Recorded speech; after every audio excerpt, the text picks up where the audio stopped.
अस्सलामुअलैकुम स्टूडेंट्स। आवाज क्लियर है मेरी सबको? Yes, sir. Yes, sir. Yes, sir. Okay.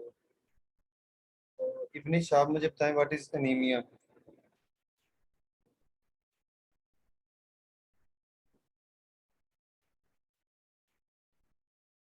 Ji Ibn, what is anaemia?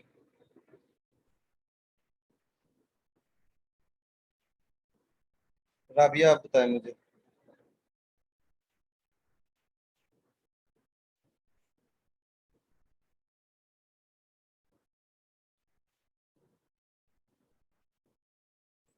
Rabia आपको आवाज आ रही है मेरी? अस्सलाम वालेकुम सर जी, सर आ रही है आवाज। सलाम जी, आप बताएं what is anaemia.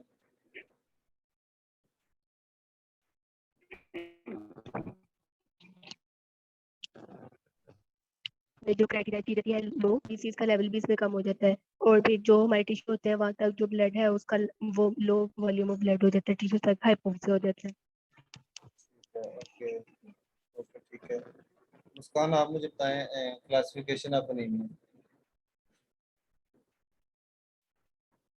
Yes, sir. Classification of anaemia हमारे पास 3 टाइप्स होती हैं एनीमिया की। हाइपोप्रोलिफेटिव होता है, ब्लीडिंग होता है, और एक हमारे पास हीमोलिटिक एनीमिया होता है। Very good. हेमोलिटिक में कौन कौन से आएंगे?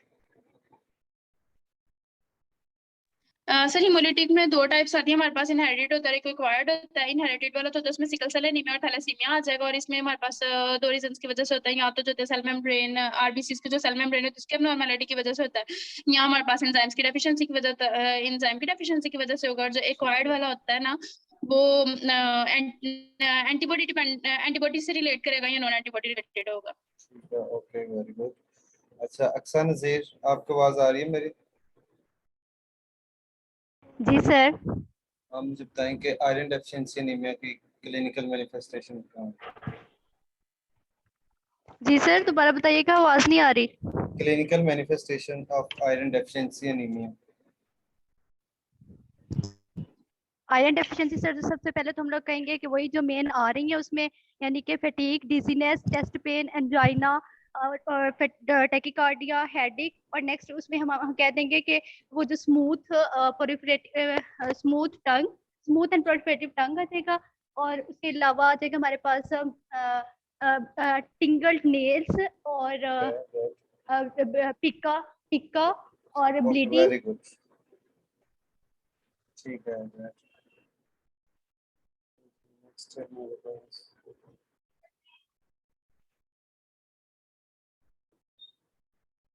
तहरीम बशीर। जी सर। तहरीम आप मुझे बताएं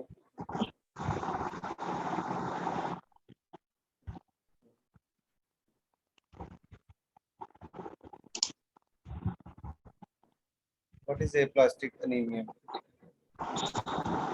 Sir, aplastic anemia is disease caused by damage to bone marrow stem cells and damage to micronutrient with the bone marrow and replacement of bone marrow with the fat cells occur. ठीक है, okay very good. अच्छा कल हम लोगों ने जो cover किया था एनीमिया के बारे में, एनीमिया के क्लासिफिकेशन, हेमोलिटिक एनीमिया की कॉजेज, और उसके बाद हमने देखा था जनरल साइन एंड सिम्टम्स क्या होते हैं एनीमिया में, असेसमेंट, डायग्नोस्टिक, फाइंडिंग, कॉम्प्लिकेशन, उसकी मैनेजमेंट। उसके बाद हमने हाइपोप्रोलिफरेटिव एनीमिया में डिस्कस किया था आयरन डेफिशिएंसी एनीमिया को, और उसके बाद ए प्लास्टिक एनीमिया को। ये 2 हमने कल मेनली कवर किए थे, anaemia, iron deficiency anaemia and A plastic anaemia. Third जो है वो हम आज डिस्कस करेंगे मेगालोब्लास्टिक एनीमिया। मेगालोब्लास्टिक सबसे पहले आप लोगों ने इसमें याद रखना है कि नाम से है कि मेगालो यानी कि इसमें ये होता है कि जो रेड ब्लड सेल्स हैं वो इनलार्ज होते हैं, यानी कि जो नॉर्मल से उनका जो साइज है वो इंक्रीज हो जाता है, इसलिए इसको कहते हैं megaloblastic.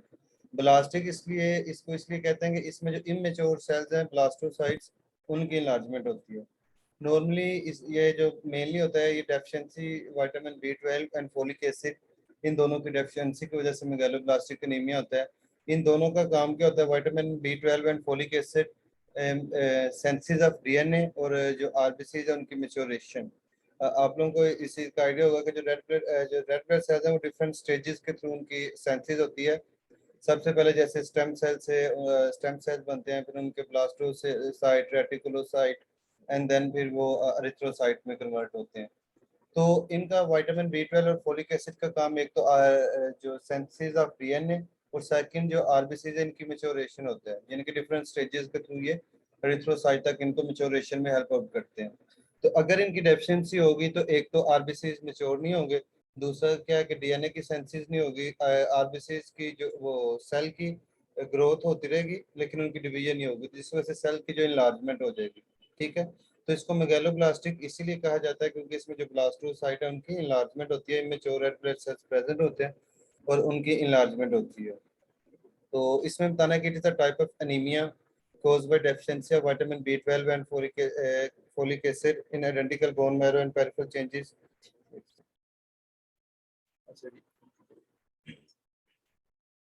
Vitamin B12 or folic acid. Identical bone marrow and peripheral blood changes occur because vitamins are essential for DNA synthesis. In either case, the erythrocyte either produce or abnormally enlarged and called megaloblastic red cells. Bone marrow hyperplasia हो सकता है, पैनसाइटोपेनिया की condition develop हो सकती है। ठीक है, तो इसमें उन्होंने ये बताया कि विटामिन B12 और फोलिक एसिड की डेफिशिएंसी होती है और जिसकी वजह से डीएनए की नॉर्मल सेंसिस नहीं होती और जो ब्लड सेल्स हैं वो इनलार्ज होते हैं। उसके अलावा बोन मैरो क्या करती है कि क्योंकि ब्लड सेल की डेफिशिएंसी है तो उसको कंपनसेट करने के लिए मजीद ब्लड सेल की प्रोडक्शन करेगी, जिस वजह से बोन मैरो हाइपरप्लेजिया हो जाएगा और हाइपरप्लेजिया की वजह से वो बोन मैरो के डिस्टर्बेंस हो सकती है, जिसकी वजह से पैनसाइटोपेनिया जिसको हमने कल डिस्कस किया था प्लास्टिक एनीमिया में, वो कंडीशन भी डेवलप हो सकती है। ठीक है जी, तो सबसे पहले आपको आइडिया होना चाहिए कि मेगालोब्लास्टिक एक्चुअली होता क्या। फिर इसके बाद क्लिनिकल मैनिफेस्टेशन में आपने बताना वीकनेस, लिस्टलेसनेस, टीक, स्मूथ सोर टंग और डायरिया माइल्ड हो सकता है क्योंकि एब्जॉर्प्शन इम्पेयर है विटामिन B12 की। और उसके साथ जो पेशेंट है वो पेल और पेरिस्थीजिया इस वजह से होगा। पेरिस्थीजिया कहते हैं numbness and tingling sensation in feet, और इसमें इस वजह से होता है क्योंकि जो नर्व्स हैं उनकी रीजनरेशन के लिए भी विटामिन B12 और फोलिक एसिड की रिक्वायरमेंट होती है। तो उस वजह से कि नर्व की रीजनरेशन ही होगी, न्यूरोपैथी होगी और पेरिस्थीजिया जो है वो डेवलप हो सकती है। तो इसमें आपने बताना वीकनेस, लिस्टलेसनेस, फटीग, स्मूथ सोर, red tongue, mild diarrhoea and pale और पेरिस्थीजिया, ये इसकी मेन क्लिनिकल मैनिफेस्टेशन होगी vitamin B12 and folic acid की। अच्छा, इसके बाद इसको हम क्लिनिकल सिम्टम का, सारे सिम्टम का हमें पता चल गया, मेगालोब्लास्टिक का पता चल गया। एक्सक्यूज मी सर, जी, डायरिया क्यों होगा इसमें? डायरिया इसमें ना डिफरेंट कॉजेज हो सकते हैं डायरिया के, क्योंकि जीआईटी डिस्टर्बेंस मेनली जब भी ये मेगालोब्लास्टिक एनीमिया होता है इसमें जीआईटी डिस्टर्बेंस होती है जिसमें विटामिन B12 की एब्जॉर्प्शन नहीं हो रही होती, एक तो इस वजह से हो सकता है। ठीक है, और इसके अलावा जीआईटी में कोई भी डिसऑर्डर जो जिसकी वजह से इसके एब्जॉर्प्शन डिस्टर्ब होगी वो इसको डायरिया को कॉज करवा सकती है। बाकी इसके अलावा जो है वो हाइपोक्सिया डेवलप होता है क्योंकि एरिथ्रोसाइट की जो लेवल है वो कम होता है, इसकी वजह से हाइपोक्सिया डेवलप होता है और हाइपोक्सिया की वजह से जो ऑर्गन्स की आहिस्ता आहिस्ता नेक्रोसिस स्टार्ट होती है। हाइपोक्सिया नहीं होगा तो वहाँ ऑर्गन की नेक्रोसिस इन्फेक्शन स्टार्ट होगा और जब जीआईटी ऑर्गन में ब्लड सप्लाई कम होगी, आरबीसी की कंसंट्रेशन कम होगी तो उसकी नेक्रोसिस और इन्फ्लेमेशन होगी जिस वजह से डायरिया कॉज हो सकता है। तो माइल्ड डायरिया होता है, एक्सट्रीम डायरिया इसमें नहीं डेवलप होता। ठीक है, ओके सर। ओके, इसके बाद इसकी असेसमेंट और diagnostic findings. Assessment diagnostic finding यहाँ सिर्फ नाम लिखे हैं, इसकी असेसमेंट डायग्नोस्टिक फाइंडिंग बुक है तो ऊपर आप मार्क कर लें कि ये इंपॉर्टेंट है, ये एमसीक्यूज में भी आ सकता है। कुछ क्वेश्चन होते हैं वो इंपॉर्टेंट, जैसे शिलिंग टेस्ट है, इसके बारे में आपको पूछा जा सकता है एग्जाम में। इसका मैं थोड़ा सा आपको आइडिया दे देता हूँ, बुक में लिखा हुआ है, वहां से आप लोगों ने ये प्रोसीजर जो है वो रीड आउट कर लेना। 3 तरह से इसको हम डायग्नोस करते हैं, एक शिलिंग टेस्ट करते हैं, उसके बाद मिथाइल मेलनिक एसिड उसके लेवल को चेक किया जाता है, फिर इंट्रिंसिक फैक्टर जो है वो उसके लेवल को चेक किया जाता है। माइक अपना म्यूट कर लें काइंडली।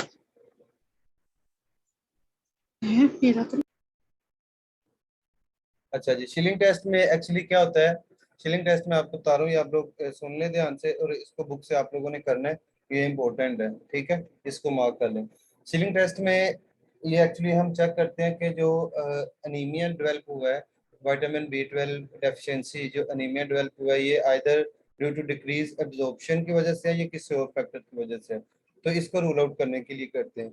इसमें ये करते हैं कि पेशेंट को ओरली रेडियो आइसोटोपिक जो विटामिन B12 है वो एडमिनिस्टर किया जाता है पेशेंट को ओरली, और उसके साथ पेशेंट को IV भी non radio active vitamin B12 उसको थ्रू IV एडमिनिस्टर किया जाता है।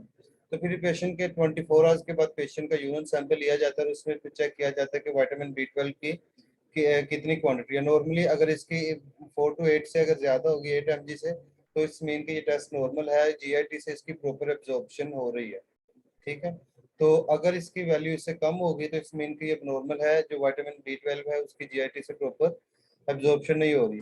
क्योंकि जब भी हम विटामिन B12 लेते हैं कितनी वैल्यू ये बुक में लिखे आई थिंक 4 या 8 mg है, वो आप कंफर्म कर लें उसको। ठीक है, तो इसमें बुक सबसे पे नहीं लिखी हुई मैं आपको बता सर, ये देता हूँ, सीलिंग टेस्ट के बारे में बस 1-2 लाइंस बताई हुई है। मैं बुक खुली हुई है इसलिए पूछ। मैं आपको बुक से बता दूंगा अभी, जो है ना बुक से इधर से भी बता दूंगा आपको बाद में। ठीक है, ओके। तो इसमें आपने क्या करना है कि सबसे पहले एक तो ओरली इसको एडमिनिस्टर किया जाएगा, ओरली के साथ रेडियो एक्टिव ओरली एडमिनिस्टर किया जाएगा, नॉन रेडियो एक्टिव को थ्रू IV एडमिनिस्टर करेंगे। फिर 24 आवर के बाद यूरिन सैंपल लिया जाता है, तो उसमें फिर इसका लेवल चेक किया जाता है। अगर 4 mg से ज्यादा है तो फिर इसको कहेंगे कि ये टेस्ट नॉर्मल है, इसकी प्रॉपर GIT एब्जॉर्प्शन हो रही है। अगर उससे कम है तो फिर इसको अब नॉर्मल किया जाएगा। फिर एक सेकंड स्टेप किया जाता है, उसमें ये क्या किया जाता है कि पेशेंट को ओरली विटामिन B12 दिया जाता है, साथ में इंट्रिंसिक फैक्टर दिया, इंट्रिंसिक फैक्टर जो है उसको भी पेशेंट को ओरली दिया जाता है। फिर उसके बाद जब यूरिन सैंपल लेते हैं तो अगर उसमें जो विटामिन B12 है उसका लेवल 4 mg से ज्यादा है तो इट्स मीन कि जो कोज है ये इंट्रिंसिक फैक्टर की डेफिशिएंसी की वजह से जो वो एनीमिया डेवलप हुआ, जिसको हम कहते हैं परनीशियस एनीमिया। ठीक है, इसको अपने बुक से एक दफा रीड कर लेना, मैं बुक से आपको बता भी दूंगा बाद में इसको, जो है ना।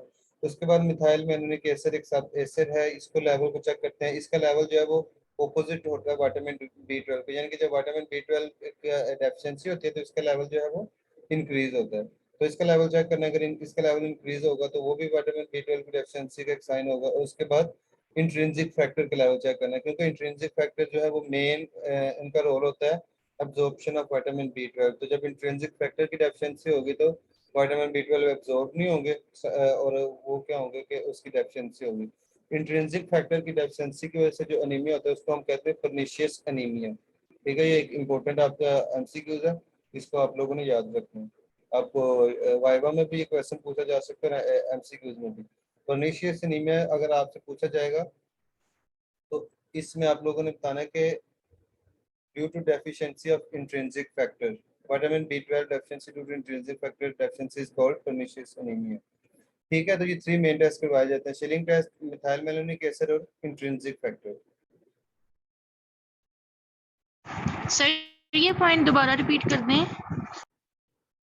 मिथाइल मैलोनिक एसिड इसका लेवल जो है वो ऑपोजिट होता है। ठीक है, इससे जो है इसका लेवल ऑपोजिट होता है विटामिन B12 के। अगर विटामिन B12 इंक्रीज होगा तो इसका लेवल कम होगा, और अगर उसका लेवल कम होगा तो इसका इंक्रीज होगा। इसमें आप लोगों ने जो मेन याद करना है वो शिलिंग टेस्ट के बारे में याद करना है, और इंट्रिंसिक फैक्टर का आपको पता होगा अगर उसकी डेफिशिएंसी होगी तो उसकी वजह से उस एनीमिया को हम कहेंगे परनीशियस एनीमिया। उसके सर बाद मिथाइल मेलोनिक एसिड रिपीट कर दें, समझ नहीं आई। मिथाइल मैलोनिक एसिड में यहाँ सिर्फ आप लोगों ने इतना याद रखना है कि इसकी जो वैल्यू अगर इंक्रीज होगी तो इट्स मीन के विटामिन B12 डेफिशिएंसी है। इसका लेवल जो है वो ऑपोजिट होता है विटामिन B12 के। ठीक है, यहाँ आपको सिर्फ इस चीज़ का इतना आइडिया हो कि अगर हम लैब टेस्ट करवाते हैं तो उसमें उसका लेवल ज़्यादा आ रहा है तो it's sign of vitamin B12 deficiency.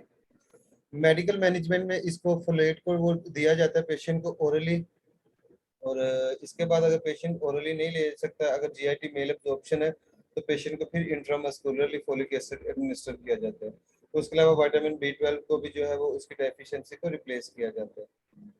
और नर्सिंग मैनेजमेंट में आप लोगों ने पेशेंट की स्किन, म्यूकस मेम्ब्रेन, टंग को असेस करना है, क्योंकि उसमें हमने डिफरेंट साइंस में देखा है कि उसको अफेक्ट कर सकते हैं। उसके अलावा आप लोगों ने अटेंशन टू एम्बुलेशन, पेशेंट को डिजीनेस हो सकती है तो पेशेंट जब मूव करेगा तो आप लोगों ने पेशेंट को टेंशन देनी है। उसके अलावा पेशेंट गेट और स्टेबिलिटी, पेशेंट की वॉक और स्टेबिलिटी को आप लोगों ने असेस करना है। और उसके बाद sensation, need to instruct you to avoid excessive heat and cold. हमने देखा कि पेशेंट को पेरिस्थीजिया होता है जिसमें नमनेस और टिंगलिंग सेंसेशन होगी, तो इसलिए पेशेंट की सेंसेशन डिस्टर्ब हो सकते हैं, तो पेशेंट को एक्सेसिव हीट और कोल्ड से अवॉइड करना है। और पेशेंट को small amount of balance of food frequently देनी है, यानी कि न्यूट्रिशन मेंटेन करनी है और होम और कंटिन्यूटी बेस्ड केयर। ठीक है, तो इसमें आपने असेसमेंट करनी है skin, mucous membrane, patient gait, stability, ambulation और उसके सेंसेशन जो है वो असेस करनी है और अवॉइड करना एक्सेसिव हीट और कोल्ड को, और नॉर्मल न्यूट्रिशन इनटेक मेंटेन करना है और होम और कम्युनिटी बेस्ड केयर मेंटेन करनी है। तो हमारे पास हमने डिस्कस किया अभी megaloblastic anaemia. Megaloblastic anaemia is due to deficiency of vitamin B12 and folic acid और these are required for the synthesis of DNA. और जब इनकी डेफिशिएंसी होगी तो डीएनए सिंथेसिस नहीं होगी और इनकी मैच्योरेशन नहीं होगी और जो अब नॉर्मल रेड ब्लड सेल का जो साइज है वो इंक्रीज होगा। क्लिनिकल स्मूथ सोर टंग, वीकनेस, लिसनेस, फटीग, माइल्ड डायरिया, पेल और पैरेस्थीसिया। उसके बाद असेसमेंट डायग्नोस्टिक फाइंडिंग में शिलिंग टेस्ट, मेथाइलमेलानिक एसिड लेवल और इंट्रिंसिक फैक्टर। मिन्नू रोज खा पाना रिजल्ट दा रोज। ये अपना माइक म्यूट कर लें काइंडली जिसका भी मुकद्दस। अच्छा जी, उसके बाद आप लोगों ने मेडिकल मैनेजमेंट में आप लोगों ने उसको बताना है कि फोलेट को एडमिनिस्टर करना है और अगर उसकी मेल एब्जॉर्प्शन है तो इंट्रामस्कुलर उसको एडमिनिस्टर करना है। और उसके बाद विटामिन B12 की रिप्लेसमेंट भी करवानी है और नर्सिंग मैनेजमेंट में आपने न्यूट्रिशन असेसमेंट और सेंसेशन और होम कम्युनिटी बेस्ड केयर जो है वो मेंटेन करनी है। ठीक है, तो फोलिक एसिड डेफिशिएंसी में आपको शिलिंग टेस्ट जो है वो इम्पोर्टेंट है, साथ में आप लोगों को इसकी क्लिनिकल मैनिफेस्टेशन और सारे सिम्टम का पता हो। ठीक है, सबको क्लियर है यहाँ से? ओके फ्रीम, आप रिपीट करेंगे, आपको क्या पता चला? फ्रीम जी सर। जी, फ्रीम आप पहले रिपीट करें, मेगालो प्लास्टिक क्या समझ लगी आपको?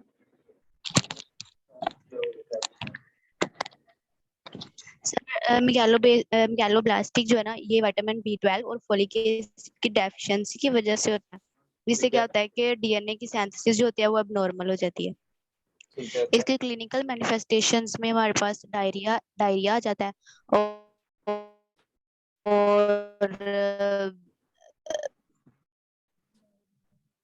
जी डायरिया और पेल येलो कलर और डिजीनेस।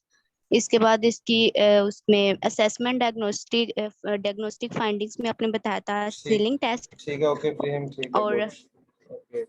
अच्छा अमन नवाज, आप मुझे बताएं कि शीलिंग टेस्ट क्या है? शीलिंग टेस्ट का आपको सर शीलिंग टेस्ट हम ये इसी की असेसमेंट और डायग्नोज में चेक करते हैं, जिसमें हम ये चेक करते हैं कि ये जो मेगालोब्लास्टिक एनीमिया हो रहा है ये किस वजह से हो रहा है, या डिक्रीज एब्जॉर्प्शन की वजह से हो रहा है या कोई अदर फाइंडिंग है इसकी उसकी वजह से हो रहा है। तो फिर ओरल विटामिन B12 वगैरह। ठीक है हम ना बोले आप। तो ये टेस्ट करवाया जाता है तो आगे भी है। ठीक है, ओके, ठीक है, गुड। अच्छा, इसको आपने शीलिंग टेस्ट को अच्छी तरह एक दफा बुक से देख लेना, मैं आप लोगों को बुक से एक दफा बता दूंगा। अच्छा जी, इसके बाद हेमोलिटिक अनीमिया। हेमोलिटिक अनीमिया हमने देखा था कि जिसमें due to destruction of RBCs. अभी मैं बुक में आप लोगों को दिखा दूंगा, अभी बुक में आप ये कर लें, फिर लास्ट में मैं आप लोगों को बता दूंगा। अच्छा जी, हेमोलिटिक अनीमिया जो है वो तो due to increase destruction of RBCs हमने देखा था। अगर आरबीसीज की डिस्ट्रक्शन की वजह से हो रहा है तो उस अनीमिया को हम कहेंगे हेमोलिटिक अनीमिया। इसमें हमने देखा था कि दो मेन इसके कॉजेज होते हैं, एक इनहेरिटेड फॉर्म और एक एक्वायर्ड फॉर्म। इनहेरिटेड फॉर्म में हमने उस दिन भी डिस्कस किया था, वो टेबल आप लोगों ने अच्छी तरह करना है। इसमें sickle cell thalassaemia, thalassaemia major, glucose 6 phosphate dehydrogenase deficiency और हेरिडिटरी स्पेरोसाइटोसिस। और इसकी जो एक्वायर्ड फॉर्म है उसमें autoimmune haemolytic, non immune mediated proximal nocturnal haemoglobinuria, microangiopathic haemolytic anaemia, heart wall haemolysis और अनीमिया एसोसिएटेड विद हाइपरसेप्लिनिज्म। ठीक है, तो आप लोगों को इसकी क्लासिफिकेशन आनी चाहिए हेमोलिटिक एनीमिया की, ये इंपॉर्टेंट है। तो इसको हम डिस्कस करते हैं एनीमियास को one by one.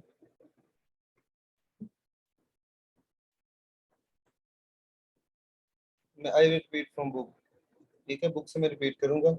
Shilling test सबसे पहले है sickle cell anaemia. Sickle cell anaemia जो है वो बहुत ही इंपॉर्टेंट डिसऑर्डर है। इसमें sickle cell anaemia, Hodgkin, non Hodgkin lymphoma और DIC, ITP और इसके अलावा नॉर्मल जो एनीमिया हमने डिस्कस किया था, ये 5 से 6 जो डिसऑर्डर हैं ये ज़्यादा इंपॉर्टेंट है एनीमिया में। तो सिकल सेल एनीमिया एक इम्पोर्टेंट डिसऑर्डर है, इसको आप लोगों ने अच्छी तरह याद करना है। सिकल सेल एनीमिया इज आप लोगों को हमने डिस्कस किया कि ये एक हीमोलिटिक डिसऑर्डर है, यानी कि इसमें आरबीसीज की डिस्ट्रक्शन ज्यादा होती है। अब आरबीसीज की डिस्ट्रक्शन किस वजह से ज्यादा होती है? सिकल सेल एनीमिया एक्चुअली जो है एक जेनेटिक डिसऑर्डर है। इसमें जेनेटिकली डिफेक्ट होता है हीमोग्लोबिन में, यानी कि जो एबनॉर्मल हीमोग्लोबिन होती है उस हीमोग्लोबिन को हम कहते हैं सिकल हीमोग्लोबिन। हीमोग्लोबिन के मेनली दो पार्ट होते हैं, हीम एंड ग्लोबिन चेन दो, और हीम के आगे उसमें दो अल्फा चेन्स होती हैं, दो बीटा चेन्स।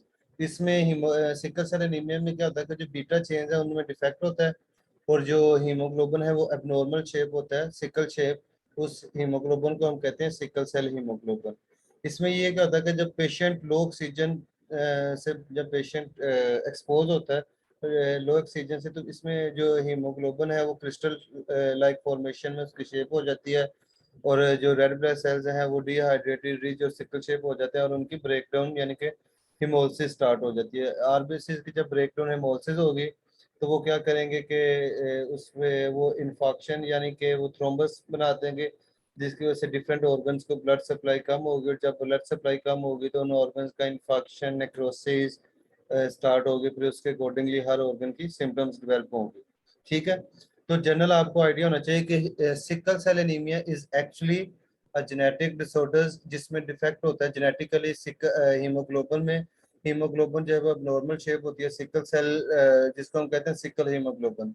तो जब पेशेंट एक्सपोज होता है लो ऑक्सीजन के, तो जो हीमोग्लोबिन है वो क्रिस्टल लाइक फॉर्मेशन शेप में चली जाती है, और red blood sales rigid sickle shape और डिहाइड्रेटेड हो जाते हैं, जिसकी वजह से आरबीसीज की हिमोलिसिस स्टार्ट हो जाती है। और जब आरबीसीज की हिमोलिसिस यानी कि ब्रेकडाउन होती है, तो वो आरबीसीज के आके थ्रोम्बस फॉर्मेशन कर देते हैं, यानी कि क्लॉट ऑफ ब्लड बन जाते हैं डिफरेंट वेन्स में, जिसकी वजह से ऑर्गन्स को क्लॉट बनने की वजह से ऑर्गन्स को ब्लड सप्लाई कम होती है, और फिर जो है पेशेंट क्लिनिकल मैनिफेस्टेशन और कॉम्प्लिकेशंस में चला जाता है।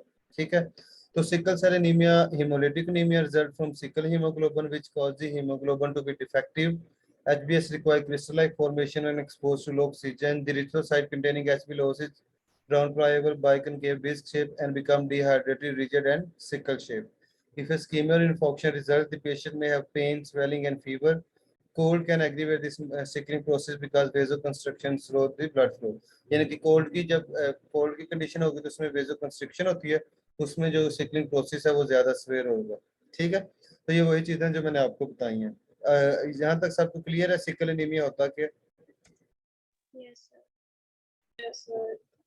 ठीक है, तो जब पेशेंट को सिकल एनीमिया होगा, हेमोलिसिस होगी, इसमें मेन दो चीजें होती है, एक हेमोलिसिस यानी कि ब्रेकडाउन होती है आरबीसीज की, दूसरा फिर थ्रोम्बस फॉर्मेशन। तो मैं सारी सिम्टम इन्हीं की वजह से होती हैं। तो पेशेंट में क्या होगा कि पेन और फीवर, जॉन्डस, लीवर इन्वॉल्वमेंट होगी तो जॉन्डस हो सकता है, tachycardia, heart rate increase, cardiac murmurs और कार्डियोमेगाली यानी कि हार्ट इनलार्जमेंट हो सकती है, हाइपरप्लेजिया ऑफ हार्ट। ठीक है, तो पेन, फीवर, जॉन्डस, बाकी इसमें आप दूसरी सिम्टम भी बता सकते हैं, फटीग, पेलर, डिजीनेस, वीकनेस, वो इसमें भी आप लोग मेंशन कर सकते हैं, लेकिन स्पेसिफिक इसमें क्योंकि ऑर्गन्स की नेक्रोसिस, इन्फेक्शन होगा तो पेन हो सकती है पेशेंट को, इसके अलावा fever, jaundice, tachycardia, cardiac murmurs और कार्डियोमेगाली। उसके बाद असेसमेंट डायग्नोस्टिक फाइंडिंग में इसका मेन टेस्ट होता है हीमोग्लोबिन इलेक्ट्रोफोरेसिस। इसमें क्या किया जाता है कि जो हीमोग्लोबिन है उसको सेपरेट किया जाता है, और फिर उनका एनालिसिस किया जाता है, फिर उनकी शेप देखी जाती है कि वो एबनॉर्मल शेप इसमें होते हैं, ठीक है, वो सिकल शेप होते हैं। ठीक है, तो इसमें मेनली हीमोग्लोबिन को स्टडी किया जाता है। बाकी जो डिफरेंट टेस्ट है, हेमाटोक्रिट यानी कि आरबीसीज की कंसंट्रेशन और सीबीसी, एमसीवी, वो सारे टेस्ट जो सब एनीमियाज में वो मस्ट होंगे। ठीक है, इसमें इसका जो मेन टेस्ट होगा वो हीमोग्लोबिन इलेक्ट्रोफोरेसिस होगा। अच्छा जी, अब इसके मैनेजमेंट किस तरह किए जाएंगे? 4 मेथड है इसके। सबसे पहले हेमेटोपोटिक स्टेम सेल ट्रांसप्लांट, यानी कि या तो स्टेम सेल ट्रांसप्लांट किया जाता है, ठीक है, ताकि जो आरबीसीज की प्रोडक्शन को इंक्रीज किया जा सके। उसके अलावा फार्माकोलॉजिकल थेरेपी में डिफरेंट मेडिसिन इसमें दी जाती हैं, आर्जिनिन और हाइड्रोक्लोरिक एसिड, दो मेन ड्रग्स हैं। ठीक है, वो सिर्फ आप लोगों ने इसकी फार्माकोलॉजी में वो दो मेन ड्रग्स के नाम बताने हैं। ठीक है, बुक में लिखे हुए हैं, वो आप लोगों को मार्क कर लें, हाइड्रोक्लोरिक एसिड एंड आर्जिनिन, ये दो ड्रग्स के आप लोगों ने नाम बताने हैं। फिर ट्रांसफ्यूजन थेरेपी में अगर पेशेंट को बहुत ज़्यादा एचबी लेवल जो कम हो गया, पेशेंट का हाइपोक्रीमिया में चला गया, तो पेशेंट को फिर ब्लड ट्रांसफ्यूजन की जाती है। फिर इसके साथ कुछ सपोर्टिव थेरेपी दी जाती है, यानी कि सपोर्टिव थेरेपी ये है कि जब पेशेंट मैनेज नहीं हो रहा, फिर सपोर्टिव में अगर पेशेंट को पेन है, पेन को मैनेज किया जाता है, ब्लड कम है तो फिर ब्लड सेल ट्रांसप्लांट की जाती है, ठीक है। फिर यानी कि सिम्टोमेटिक उसको ट्रीट किया जाता है। तो 4 मेन इसके हैं: haematopoietic, pharmacological, transfusion and supportive therapy. अच्छा, एक चीज मैंने सॉरी मिस किया पीछे से, इसकी कॉम्प्लिकेशंस। इसकी कॉम्प्लिकेशन में ना एक टेबल बना हुआ है बुक में 33.2, वो टेबल आप लोगों ने करना है। उसमें एक चीज है सिकलिंग क्राइसिस। 3 टाइप के सिकलिंग क्राइसिस होते हैं, यानी कि सिकलिंग क्राइसिस से मुराद को जो severe symptom of due to sickle anaemia, उसमें 3 तरह के हैं: sickle cell crisis, aplastic crisis and sequestration crisis. वो तीनों आप लोगों ने करने हैं, वो बुक में मेंशन है। वो 3 types of sickle cell crisis वो बुक में मेंशन है, वो आप लोग मार्क कर लें, वो आप लोगों ने करने हैं। तो इसकी कॉम्प्लिकेशन का एक टेबल बना हुआ है बुक में 33.2। इसमें इन्फेक्शन, स्ट्रोक, रेनल फेलियर, यानी कि डिफरेंट हर सिस्टम की इन्वॉल्वमेंट होती है। तो उसके अकॉर्डिंग उसको ब्रेन में स्ट्रोक हो सकता है, फिर रीनल फेलियर, पल्मोनरी हाइपरटेंशन और एक्यूट चेस्ट सिंड्रोम जो है वो हो सकते हैं इसकी कॉम्प्लिकेशन में। फार्माकोलॉजिकल में मैंने बताया हाइड्रोनिक एसिड एंड आर्जिनिन।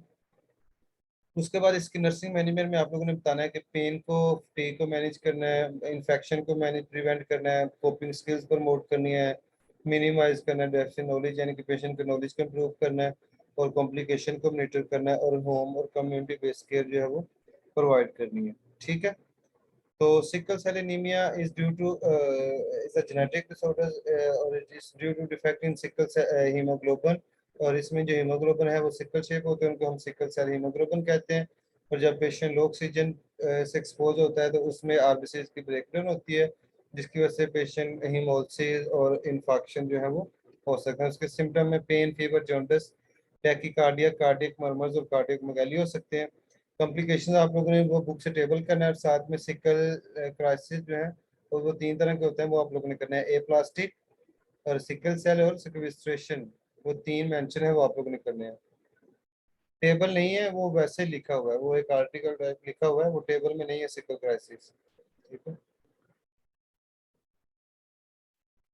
उसके बाद असेसमेंट डायग्नोस्टिक फाइंडिंग में हीमोग्लोबिन इलेक्ट्रोफोरेसिस, और मेडिकल मैनेजमेंट में आपने हेमाटोपोटिक स्टेम सेल ट्रांसप्लांट। फिर फार्माकोलॉजिकल थेरेपी में मेडिसिन के आप लोगों ने जस्ट नेम बताने हैं, या फिर ट्रांसफ्यूजन थेरेपी, और साथ में सपोर्टिव थेरेपी देनी है। नर्सिंग में pain, fatigue, infection, coping skills और नॉलेज को इम्प्रूव करना, ठीक है जी। तो सिकल सेल एनीमिया एक इम्पोर्टेंट डिसऑर्डर है, इसकी आप लोगों ने कॉम्प्लिकेशंस करनी है, इसकी डेफिनेशन, इसके नर्सिंग और मेडिकल मैनेजमेंट, और इसके सिकल क्राइसिस, ठीक है। ये इंपॉर्टेंट क्वेश्चन है इसके, ये आप लोगों ने अच्छी तरह करना है, ठीक है जी। ये सबको क्लियर है सिकल सेल एनीमिया? सर ये कॉम्प्लिकेशंस और क्राइसिस का आपने क्या बताया है? ये आप लोगों ने बुक से करना है, बुक में टेबल लिखा हुआ है कॉम्प्लिकेशन का भी, और सिकल सेल क्राइसिस अलहदा से 3 टाइप्स दिए हुए हैं इसकी main: sickle cell crisis, aplastic crisis and sequestration crisis, वो बुक में मेंशन है। एक्यूट चेस्ट सिंड्रोम में ये होता है कि क्योंकि इसमें जितने भी ऑर्गन्स हैं उनकी इन्फॉक्शन, यानी कि उसमें थ्रोम्बस फॉर्मेशन होती है, ब्लड सप्लाई कम होती है, तो उस ऑर्गन की वजह से चेस्ट में ये होता है कि dyspnoea, difficulty in breathing, pulmonary hypertension develop होती है, ठीक है। वो सारे सिम्टम डेवलप होते हैं, उसको कहते हैं acute chest syndrome due to sickle cell crisis, ठीक है जी। ये सबको क्लियर है? आप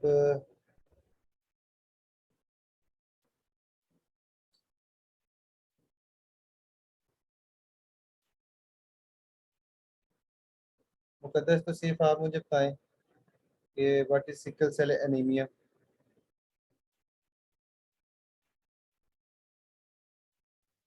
जी मुकद्दस, व्हाट इज जी सिकल सेल एनीमिया?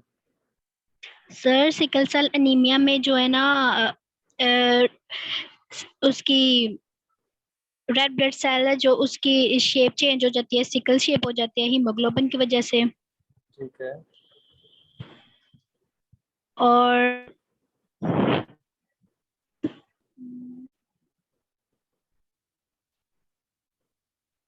ओके ठीक है, कोई बात नहीं मुकद्दस, ठीक है। और इसके अलावा कौन रिपीट करेगा इसको, what is sickle cell anaemia? किसको अच्छी समझ लगी है सिकल सेल एनीमिया? मैं बताऊं? जी बताएं। सर सिकल सेल एनीमिया में हमारे पास ये होता है कि बेसिकली जो हीमोग्लोबिन का हमारे पास स्ट्रक्चर है वो सिकल हो जाता है। ये होता है कि जो हीमोग्लोबिन उसमें हमारे पास एक ग्लोबिन होता है एक हाइम होता है। जो हाइम उसके उसमें हमारे पास 2 अल्फा चेन्स होती है जो बीटा चेन्स होती है। सिकल सेल एनीमिया में ये होता है कि जो बीटा चेन होती है उसमें कोई ना कोई म्यूटेशन आ जाती है। जब उनमें कोई म्यूटेशन आ जाती है तो जो हीमोग्लोबिन है वो सिकल हो जाता है। इसमें फिर क्या होता है कि जो आगे हमारे पास रेड ब्लड सेल्स बनते हैं वो ठीक नहीं बनते। यहाँ पर उनका स्ट्रक्चर भी अगर खराब होता है जिनकी वजह से हमारे पास 2 कंडीशन होती है। एक थ्रोम्बस फॉर्मेशन हो जाती है दूसरा हीमोलाइसिस होता है। इसको हम sickle cell anaemia. Okay, very good. अच्छा जी, इसकी मैनेजमेंट कौन बताएगा? किसको मैनेजमेंट की समझ लगी है? एनीवन?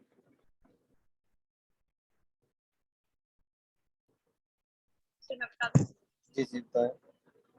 सर पेन को मैनेज करेंगे और मैनेज करेंगे फैटीग को और इन्फेक्शन वगैरह देखेंगे, कॉपिंग स्किल्स देखेंगे, उसकी डेफिशिएंट नॉलेज है तो उसको उसके बारे में इन्फॉर्म करेंगे। ठीक है, मेडिकल मैनेजमेंट में एक्चुअली मैं पूछना चाह रहा हूँ। ठीक है, मेडिकल मैनेजमेंट में ऐसा बताएं। Sir medical management haematopoietic stem cells करेंगे, ट्रांसफ्यूजन थेरेपी देंगे, स्पोर्टिव थेरेपी, फार्माकोलॉजिकल थेरेपी। ठीक है, ओके गुड। ठीक है, ओके वेरी गुड। अच्छा जी, नेक्स्ट है हमारे पास थैलेसीमिया। थैलेसीमिया के आप लोगों यूएचएस के अकॉर्डिंग इसमें आप लोगों को इसकी डेफिनेशन आनी चाहिए। ठीक है, डेफिनेशन इसकी ज़्यादा इंपॉर्टेंट है, बाकी इसकी डिटेल्स इतनी नहीं करनी। Thalassaemia is a group of hereditary anaemias characterised by hypochromia, यानी कि abnormal decrease in hemoglobin, extreme microcytosis, smaller than normal erythrocyte and destruction of blood cells, यानी कि hemolysis and variable degree of anemia। तो mainly आप लोगों ने इसकी definition करनी है थैलेसीमिया की। इसमें 4 कंडीशन बताई हुई है। एक तो hypochromia, microcytosis, hemolysis and variable degree of anemia। Hypochromia mean के जो decrease in haemoglobin concentration, microcytosis यानी कि जो स्मॉलर देन नॉर्मल एरिथ्रोसाइट। इसमें 3 टर्म्स है, microcytosis, macrocytosis and normocytic. Normocytic जो normal size red blood cells होंगे उनको नॉर्मोसिटिक कहेंगे। माइक्रोसाइटिक जो लेस देन मतलब जिनका स्मॉलर देन नॉर्मल साइज होंगे, एंड मैक्रोसिटिक जो लार्जर देन नॉर्मल साइज होंगे एरिथ्रोसाइट। ठीक है, जो तीनों टर्म्स का आपको आइडिया हो अगर कहीं भी आपको आती हैं। तो हाइपरक्रोमिया में यानी कि डिक्रीज इन हीमोग्लोबिन और साथ में माइक्रोसाइटोसिस, आरबीसी का साइज है वो कम होगा, स्मॉल होगा, और destruction of blood element haemolysis और वेरिएबल डिग्री ऑफ एनीमिया। तो इसकी आप लोगों ने मेनली डेफिनेशन करनी है, hypochromia, microcytosis, haemolysis and variable degree of anaemia. It is associated with defective synthesis of hemoglobin. The production of one or more globin chains within the hemoglobin molecule is reduced. Thalassemia is classified into 2 major groups according to which hemoglobin chain is diminished, alpha और beta. और ये mainly haemoglobin chain की disorder होती है जिसमें उसके जो senses है वो डिस्टर्ब होती है, और इसको इसकी चेन की बेस पे 2 में डिवाइड किया जाता है, अल्फा और बीटा। अगर अल्फा चेन इन्वॉल्व होंगी तो उसको अल्फा थैलेसीमिया कहेंगे, और बीटा होगी तो बीटा थैलेसीमिया। और अल्फा थैलेसीमिया, नॉर्मोसिटी वाला बता दें, एक दफा रिपीट कर दें इसको। इसमें मैंने बताया कि जो आरबीसीज, इसमें मैं आपको ये बता रहा हूँ कि जो आरबीसीज का साइज है उसके लिए 3 टर्म्स यूज होती हैं, normocytic, microcytic and macrocytic. Normocytic mean के जो normal size red blood cells, microcytic mean के smaller than normal size erythrocyte, and macrocytic mean larger than normal size. ठीक है, उसके बाद थैलेसीमिया जो अल्फा थैलेसीमिया, ठीक है इसमें करता हूँ रिपीट, ये मैं आपको बता दूँ। अल्फा थैलेसीमिया जो वो माइल्डर होती है than beta, and often without symptoms, erythrocyte extremely microcytic, anemic present is mild. The severity of beta thalassemia varies depending on the extent of hemoglobin change. Are affected patient with mild form have microcytosis and mild। अच्छा, इसमें फिर आप लोगों ने बताना है कि according to haemoglobin change इसको अल्फा और बीटा में डिवाइड किया जाता है। जो अल्फा है वो माइल्ड फॉर्म होती है, जो बीटा है वो ज्यादा स्वेयर फॉर्म होती है, और उसकी स्वेरिटी डिपेंड करती है कि वो चेंज जो है वो किस एक्सटेंट तक जो है वो इफेक्ट हुई है। तो थैलेसीमिया में आप लोगों ने इसकी डेफिनेशन में 4 चीजें बतानी है, hypochromia, microcytosis, haemolysis and variable degree of anaemia. Hypochromia में जो हीमोग्लोबिन है वो डिक्रीज होंगे, और माइक्रोसाइटोसिस में आरबीसी का साइज जो है वो कम होगा, हेमोलिसिस में डिस्ट्रक्शन ऑफ आरबीसी जो ब्लड एलिमेंट्स उनकी ज्यादा होगी, और variable degree of anaemia present होगा। और इसके अलावा इसको दो में डिवाइड किया जाता है on the basis of haemoglobin chains alpha and beta. Alpha form जो है वो माइल्डर होती है और बीटा फॉर्म ज्यादा स्वेयर होती है, और उसकी स्वेयर डिपेंड करती है और चेंज जिस एक्सटेंट तक इफेक्ट हुई है।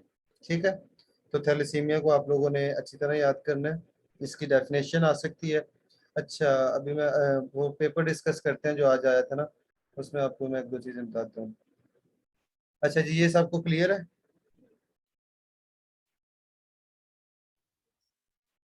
जी बच्चों, किसी का कोई क्वेश्चन इधर तक? अच्छा ठीक है, एक और कर ले हम last, glucose 6 phosphate dehydrogenase. Yes sir. ठीक है, ओके। यस। अच्छा जी, ग्लूकोज 6 फॉस्फेट डिहाइड्रोजिनेज डेफिशिएंसी। ये जितने भी एनीमियास के डिफरेंट टाइप्स हैं ना, आपने इतनी डिटेल में इनके जाना है, इनके मेन आपको पता होगा किस वजह से हो रहा है, मेन मैनिफेस्टेशन क्या है, और इनकी मैनेजमेंट ये और नर्सिंग मैनेजमेंट। ठीक है, ये 4 से 5 चीजें आपको इनमें पता हो। ठीक है, बाकी इनकी डिटेल्स में ज्यादा आप लोगों ने बुक में बहुत ज्यादा लेंथी चीजें लिखी हुई हैं, वो ज्यादा चीजें आपको करने की जरूरत नहीं है। ग्लूकोज 6 फॉस्फेट डिहाइड्रोजिनेज, इसके नाम से जाहिर है कि ये होता है due to deficiency of glucose 6 phosphate dehydrogenase. ये आप लोगों को शायद याद हो, आप लोगों ने माइक्रो की बुक में फर्स्ट ईयर में इसको पढ़ा होगा। ग्लूकोज 6 फॉस्फेट डिहाइड्रोजिनेज एक पूरा साइकिल था, उसमें NADH को NADPH में कन्वर्ट करता है और फिर आगे उसको। ग्लाइकोलाइसिस है। जी जी बिल्कुल, ठीक है। तो केमिस्ट्री बायोकेम में था।